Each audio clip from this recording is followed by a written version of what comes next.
Kuderu mandal Anantapur revenue division సంబంధించి ఈరోజు ఇక్కడికి స్పెషల్ గ్రీవియన్స్ని ఒకటి కండక్ట్ చేశాము. ప్రతి మండే స్పందన ప్రోగ్రామ్ కలెక్టరేట్లోను అలాగే డివిజన్ ఆఫీసర్స్లోను తహసీల్దార్ ఆఫీసుల్లో జరుగుతుంది. బట్ అది కాకుండా ఇక్కడ ఉన్న గ్రీవియన్సెస్ని స్పెషల్గా అడ్రస్ చేయడం కోసం కలెక్టర్ గారు జేసీ గారు వాళ్ళ ఇన్స్ట్రక్షన్స్ మేరకు ఇక్కడ అనంతపూర్ రెవెన్యూ డివిజన్లోని కూడేరు మండల్లో మనం ఈరోజు 19/7/2022 స్పెషల్ స్పందన గ్రీవియన్స్ క్యాంప్ ఒకటి ఆర్గనైజ్ చేయడం జరిగింది. సో ఇక్కడ దీనికి సంబంధించి మన దగ్గర ఉన్న 11 గ్రామాల నుంచి కూడా ప్రజలందరూ కూడా గ్రీవియన్స్ ఇవ్వడానికి వచ్చినారు. సో మొత్తం మనకి 330 గ్రీవియన్సెస్ వచ్చాయి మార్నింగ్ నుంచి ఆఫ్టర్నూన్ దాకా. అండ్ ఇంకా కూడా మా వాళ్ళు రెడీగా ఉన్నారు తీసుకోవడానికి. అండ్ దీంతో పాటు కూడేరులో ఈ గ్రీవియన్సెస్ని తీసుకోవడానికి 3 మండలాల నుంచి తహసీల్దార్ని కూడా ఇక్కడ డిప్యూట్ చేశాము. గాలిదిండి, పెద్దపప్పూర్, ఆత్మకూరు ముగ్గురు తహసీల్దార్లు కూడా ఇక్కడ ఉండి ఈరోజు పొద్దున్న నుంచి కూడా ఇక్కడ గ్రీవెన్సెస్ని కలెక్ట్ చేశారు. ఇక్కడ దీంట్లో మనం చూసినట్లయితే 330లో ఆల్రెడీ దీంట్లో చాలా వరకు పిటిషన్స్ ఎక్కడ దేని పరంగా వచ్చాయి అంటే nearly half of the grievances government land, దీంట్లో మేము శివాయి సాగు ఉన్నాము, లేదంటే దీంట్లో మేము సాగు చేసుకుంటున్నాము, మాకు పాస్బుక్ ఉన్నాయి, ఇంకోటి బట్ ఆన్లైన్లో లేవు, మాకు దానివల్ల మాకు ఎన్నో గవర్నమెంట్ నుంచి వచ్చే ఇన్పుట్ సబ్సిడీస్ అవన్నీ కూడా లేకుండా ఉన్నాయనే ఉద్దేశంతో చాలా గ్రీవెన్సెస్ వచ్చాయి. బట్ ఇవన్నీ మనం చూసినట్లయితే ఇవంతా కూడా శివాయి సాగు చేసుకుంటున్నారు, కానీ నాకు చెప్పినట్టు ఎవరికి కూడా డీపట్టాలు లేవు, అసైన్మెంట్ కమిటీ అప్రూవల్స్ లేవు. సో వాటికి సంబంధించి కూడా ఒక మంచి ఉపశమనం కూడా వీళ్ళందరికీ ఉంది.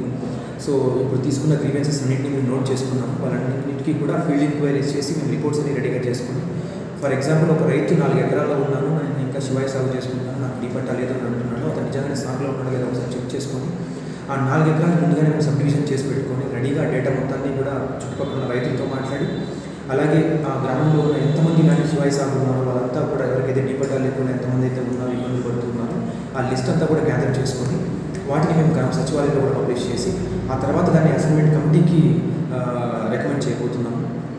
సో అసైన్మెంట్ కమిటీ కూడా ఇంతకుముందు నుంచి మనం అనుకునే వాళ్ళం అసైన్మెంట్ కమిటీ వస్తే వర్క్ జరుగుతుంది. బట్ అసైన్మెంట్ కమిటీ కూడా గవర్నమెంట్ జీవో ఇచ్చింది, రీసెంట్గా 2 days బ్యాక్ వచ్చింది. సో దీనిపైన ఇప్పుడు బేస్ చేసుకొని అసైన్మెంట్ కమిటీకి వీటన్నింటినీ కూడా సర్వసిద్ధంగా మా డివిజన్ మొత్తంలో కూడా 12 మండలాల్లో మేము ఫస్ట్ అసైన్మెంట్ కమిటీకి ముందుగా తీసుకెళ్ళడానికి మా వరకు మేము అన్ని ప్రయత్నాలు చేయడానికి నేను దగ్గర నుండి ఇక్కడ కూడేరు మండలికి వచ్చి లాంగ్ పెండింగ్ ఇష్యూస్ని కూడా సాల్వ్ చేయడానికి ముందు కూడేరునే మేము పికప్ చేస్తాము.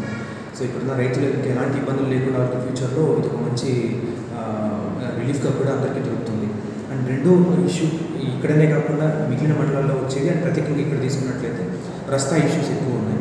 సో ఇక్కడ చూసినట్లయితే మనకి రస్తా ఇష్యూస్ పర్టికులర్గా ఒక పట్టా ల్యాండ్ ఉంటుంది.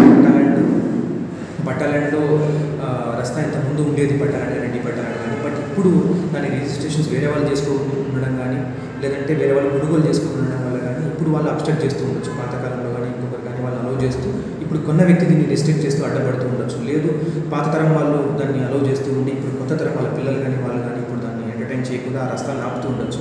ఇలాంటి ప్రాబ్లమ్స్ కూడా చాలా వచ్చాయి. ఇవన్నీ కూడా మనం సాల్వ్ చేయగలిగింది, బట్ లాంగ్ పెండింగ్ ఉన్నాయి. వీటన్నిటికీ కూడా ఒక స్పెషల్ మా వాళ్ళని కూడా టీమ్ని ఆర్గనైజ్ చేస్తున్నాము. నేను డిఏ గారు ఇద్దరం కలిసి ఈ రస్తా ఇష్యూలు ఈ మండలంలో ఉన్న అన్నింటికీ కూడా నేను పర్సనల్గా పెద్ద ఇష్యూస్కి లాంగ్ పెండింగ్ ఇష్యూస్కి నేనే పర్సనల్గా విజిట్ చేసి నేను దాన్ని రిసాల్వ్ చేస్తాను.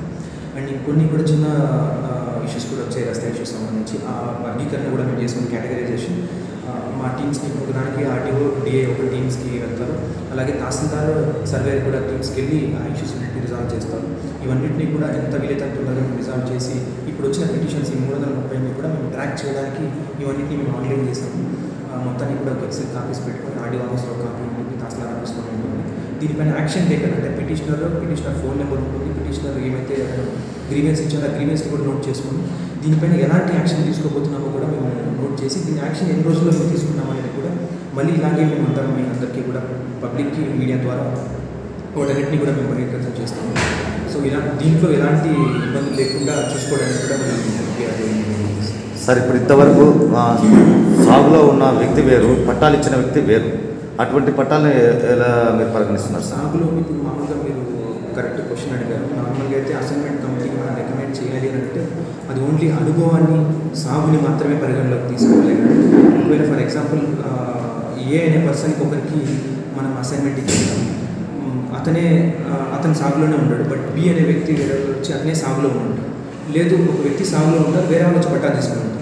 బట్ పట్టా అనేది ముఖ్యం కాదు. ఇక్కడ మనకి సాగులో ఎవరు ఉన్నారో దాన్ని తీసుకొని అతన్ని క్యాన్సిల్ చేసి మళ్ళీ ఇప్పుడు అసైన్మెంట్ కమిటీలోకి వీళ్ళని ఇప్పుడు ఆర్డీఓ గారి ఆర్డీఓ కోర్టు నుంచి వచ్చిన ఆర్డర్ని ఇమీడియట్గా ఒబే చేయాల్సిన బాధ్యత మీకు కింది స్థాయి సిబ్బందికి అయితే ఉంది.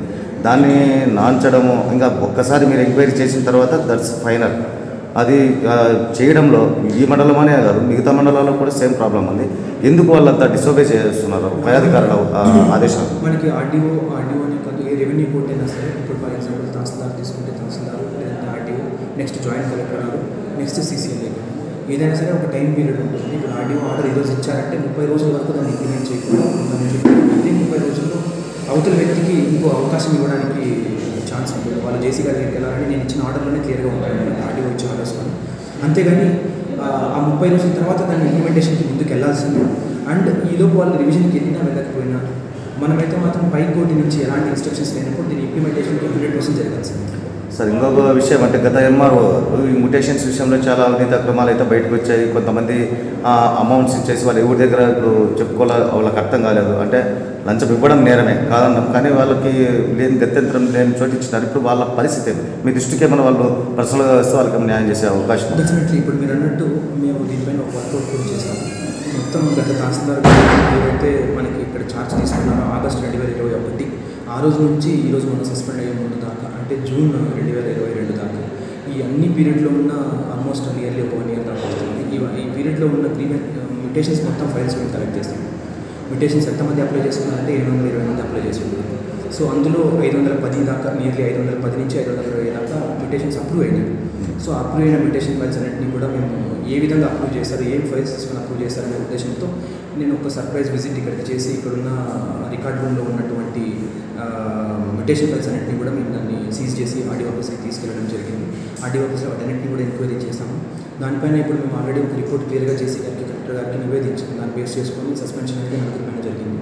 అది కాకుండా కూడా ఇంకా డీటెయిల్గా ఇన్డెప్త్ కూడా మేము ఎంక్వైరీ చేస్తున్నాం. 520ని కూడా ఆల్మోస్ట్ ఒక 6 మంది రెవెన్యూ ఇన్స్పెక్టర్ని వివిధ మండలాల నుంచి తీసుకొని వచ్చి ఇక్కడ వేసాము ఆర్డీ ఆఫీస్కి డెప్యుటేషన్. ఎందుకనంటే ఒకటి ఈ పని తొందరగా అవ్వడానికి అనేది ఒకటి అయితే దీనిపైన డీటెయిల్ రిపోర్ట్ రాయడానికి, 2 ఆ రెవెన్యూ ఇన్స్పెక్టర్స్ కానీ ఆ మండలంలో ఉన్న సిబ్బంది కూడా నేర్చుకుంటారు. రేపు ఇలాంటి తప్పు చేస్తే ఫైల్స్ కరెక్ట్గా మెయింటైన్ చేయకపోతే ఎలాంటి ఇబ్బంది ఉంటుందో వాళ్ళు తెలుసుకుంటారనే ఉద్దేశంతో ఇలా చేశాను. అండ్ మీరు అన్నట్టు ఇప్పుడు ఎవరైతే ఇక్కడ ఇబ్బంది పడ్డారన్నారో, ఒకటి లంచం ఇవ్వడం తప్పు, తీసుకోవడం తప్పు, ఎవరైతే ఇట్లా చేశారని మీరు అంటున్నారు, ఇబ్బంది పడుతున్నారు, మన స్టాఫ్ ఎవరైతే ఇట్లా చేస్తారో వాళ్ళందరినీ కూడా మనం సస్పెన్షన్కి చేశాము. ప్రజలు ఇబ్బంది పడడానికి కూడా ఎవరైతే వాళ్ళు ఉన్నారో మా దృష్టికి తీసుకొచ్చినా మీరు అన్నట్టు డెఫినెట్గా వాటిని కూడా ఇలాగే నేను గ్రీవెన్స్ లాగా ఈరోజు వాళ్ళు వచ్చినప్పుడు నోట్ చేసుకుని ఉంటాను. వాళ్ళు ఎప్పుడైనా సరే ఆర్డీ ఆఫీస్కి వచ్చినా కూడా ఆ మ్యుటేషన్స్ అన్నింటినీ కూడా క్లియర్గా తీసుకొని నెక్స్ట్ మళ్ళీ దీన్ని జాగ్రత్తగా ఎంక్వైరీ చేసి ఎవరైతే ఇట్లా చేస్తారో దానిపై నిజంగానే మ్యుటేషన్ రిజెక్ట్ ఎలిజిబుల్ అనేది కూడా చెక్ చేసుకొని డెఫినెట్గా యాక్షన్ తీసుకుంటాం. వీళ్ళకి కూడా నేను చేస్తాను. ఇంకోటిసారి ఇక్కడ కూడేరు ఎంఆర్ఓ ఆఫీస్ అంటేనే చాలామంది భయపడతారు. ఎందుకంటే రెగ్యులర్ ఎంఆర్ఓ కూడా ఇక్కడ ఛార్జ్ తీసుకోలేని పరిస్థితి. ఎందుకు గతంలో ఎంఆర్ఓలు అంతా చాలామంది ఇక్కడ సస్పెన్షన్సే ఉంటాయి. కానీ అక్కడి నుంచి మొదలైన భూ సమస్యలు ఆ సమస్యకు పరిష్కారం దొరకడం లేదు, కానీ అధికారికి పనిష్మెంట్ దొరుకుతారు. దాన్ని ఏ రకంగా ఇప్పుడు మీరు పరిష్కరిస్తారు? ఎగ్జాక్ట్లీ ఇప్పుడు దీన్ని చూసినట్టయితే మనకి ఎప్పుడైనా సరే సమస్యకి మనం మూలం చూడాల్సి ఉంటుంది.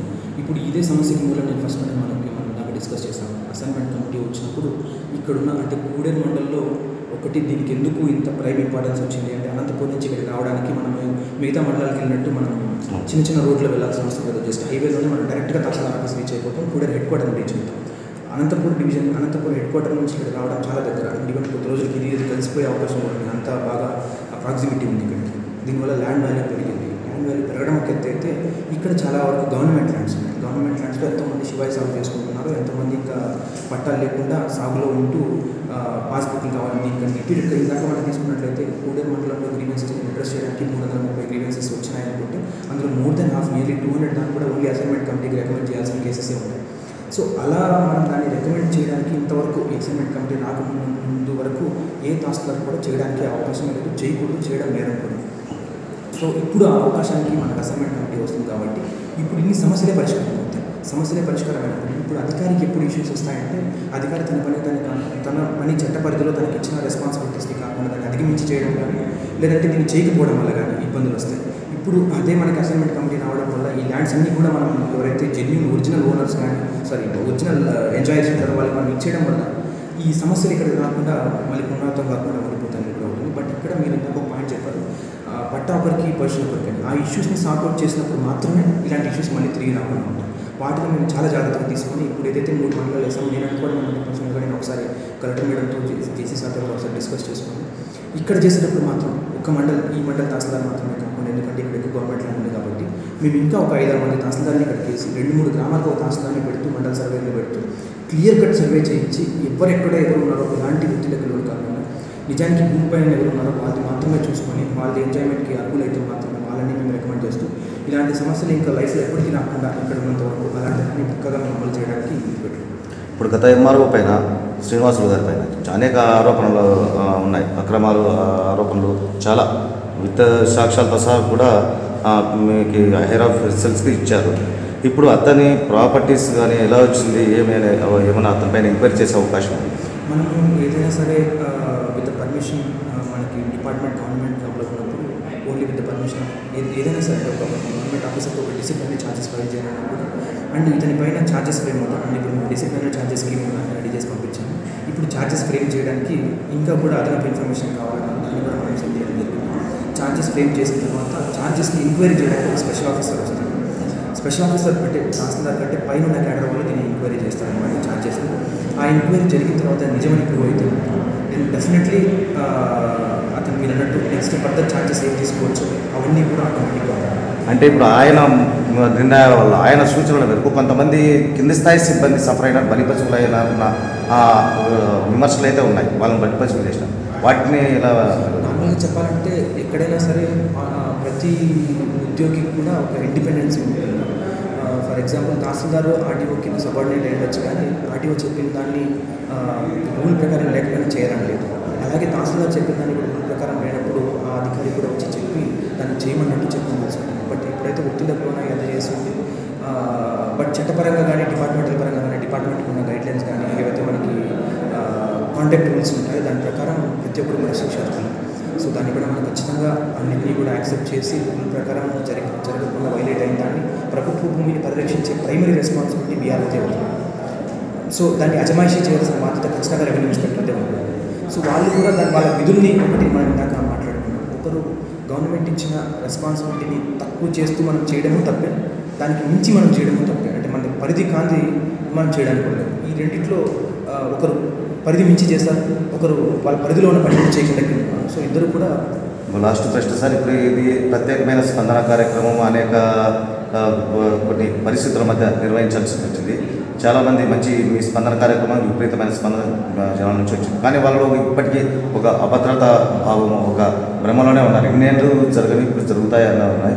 మీరు వాళ్ళకి ఏ రకంగా భరోసా కల్పిస్తారు? ఇప్పుడు మీరు అన్నట్టు ఇన్నేళ్ళు జరగదు అంటే ఒకటి మళ్ళీ నేను మొదటికే చెప్పాలంటే హాఫ్ ఆఫ్ ద గ్రీవెన్స్ ఎలాగైతే అసైన్మెంట్ కమిటీ పైన వచ్చారు, ఇప్పుడు అసైన్మెంట్ కమిటీ వచ్చేసింది కాబట్టి దెన్ ఇంత ముందుకి ఇప్పటికి తేడా ఏంటంటే ఇప్పటికి కూడా అసైన్మెంట్ కమిటీ జీవో రాకుండా అంటే ఈరోజు నేను చెప్పడం కూడా అది ఒక వృధానే అండి. ఎందుకంటే అసైన్మెంట్ కమిటీ రాంది ఎవరికే పవర్స్ లేదు. ఇప్పుడు వచ్చేసింది కాబట్టి సమస్యల పరిష్కారం అవ్వడానికి దెన్ గవర్నమెంట్ నుంచి క్లియర్ ఇన్స్ట్రక్షన్ వచ్చేసింది. సో అక్కడితో సగం సమస్యలు 100% పరిష్కారం అవుతాయి. అండ్ రెండు ఇక్కడ నేను గమనించిన దాంట్లో ఈ కూడర్లు ఎక్కువ వచ్చిన గ్రీవెన్సెస్ ఇంతకుముందు పుత్తూరులో కూడా ఒకసారి ఎక్కువ సమస్యలు ఉన్నాయని గ్రీవెన్స్ పెట్టుకుంటే నవంబర్ 2021 అక్కడ మనకు వచ్చిన గ్రీవెన్సెస్ మొత్తం కలిపి 107 గ్రీవెన్సెస్ వచ్చాయి. ఆ 107 గ్రీవెన్సెస్లో అక్కడికక్కడే మేము పరిష్కరించింది 73. బట్ మిగిలిన కేసెస్ని ఆర్టీఓ కోర్టుకి వేసుకోవడం కానీ సివిల్ కోర్టుకి వెళ్ళమని చెప్పడం కానీ అలా చేస్తాం. బట్ ఇమీడియట్గా 73 పరిష్కారం చేయగలిగాం. బట్ ఇక్కడ చూసినట్టయితే మనం ఇమీడియట్గా పరిష్కారం చేయలేము, ఎందుకంటే అన్నీ కూడా కొంచెం లాంగ్ పెండింగ్ ప్లస్ దీన్ని చాలా ఇన్వాల్వ్మెంట్ విత్ క్లియర్ ఎంక్వైరీస్ చేయాల్సి ఉన్నాయి కాబట్టి కొంచెం డిలే వచ్చింది. ఇప్పుడు మీరు అన్నట్టు ఒకటి అసైన్మెంట్ కమిటీ సగం సమస్యని పరిష్కారం చేస్తాయి, అండ్ రెండు ఏమైనా రస్తా ఇష్యూస్ని వాటిని అండ్ కొంతమంది మాకు ల్యాండ్ ఇచ్చారు హౌసేట్ పట్టాసు మాకు ల్యాండ్ చూడాలి వాటన్నింటినీ కూడా త్వరితగిన మేము ఈ యాక్షన్ ప్లాన్ ప్రకారం చేస్తాం. అండ్ రస్తా ఇష్యూస్కి నేనే పర్సనల్గా 2 ఇష్యూస్కి నేనే పర్సనల్గా అటెండ్ అయ్యి చేయాల్సింది కూడా ఉంది. ఆ గ్రావిటీ నేను చూస్తాను, అన్నింటికి నేను మా డిఐడి కూడా పంపించి అక్కడికి వస్తాను ముందుగా. అండ్ రిమైనింగ్ దానికి కూడా మేము తహసీల్దార్స్కి క్లియర్ రెస్పాన్సిబిలిటీ ఇచ్చాము. ఈ సమస్యని పరిష్కారం చేయడానికి ఇప్పుడు ఎవరైతే గ్రీవెన్స్ తీసుకోవడానికి వచ్చారో తహసీల్దార్లు, అలాగే సమస్యని పరిష్కారం అవ్వడం లేట్ అవుతూ ఉండే పక్షంలో కూడా నేను తహసీల్దార్ని కానీ వేరే మండలాల నుంచి స్టాఫ్ని కూడా బాగా పనిచేసే నాన్ జెన్యూన్ ఆఫీసర్స్ని కూడా ఇక్కడికి వేసి మరీ నేను పరిష్కరిస్తాను. Thank you sir.